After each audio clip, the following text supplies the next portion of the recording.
Well, Ben, Sarah, as you can imagine, parents have mixed opinions about this topic, but here's what the town is considering. They're considering both unarmed and armed officers for the elementary schools and the middle school in town. As the start of the school year gets closer, safety and security are a top priority.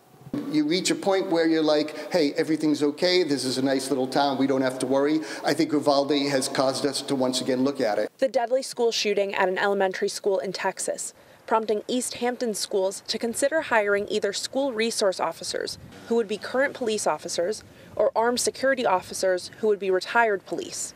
These officers are being considered for the elementary and middle schools. Monday evening, parents spoke out both for and against the idea.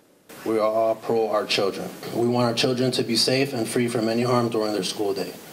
We want some kind of armed security to be in place to deter these violent acts towards our children. We're going to have armed security not because it will make anyone safer, only because people in this room will feel that it makes people safer. Many who do want to see armed officers in their children's schools said they believe it will give them some peace of mind to know that there will already be someone in the building to respond in an emergency. I think we need to first and foremost start with securing our schools with security officers that have weapons, that are confident and ready to use them if needed, and are there to support everyone on both a physical and emotional level. While those who are against the proposal argue tragedies have still occurred even when there have been officers in the school.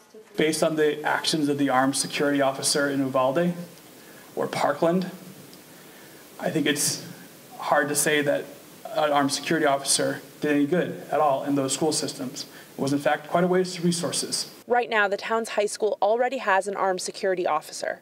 But all schools have several security measures in place, including laminated glass on all ground floor windows, an anonymous reporting system, and students' computers are monitored. We're re-looking at all our plans, we're retraining all our teachers this fall when they come back. As for what's next, this week a survey is going out to all parents who have students in grades pre-K through 8th grade about this topic, and the Board of Ed says that they plan to have another special meeting in mid-August. Live in East Hampton, Gabby Molina, Fox 61 News.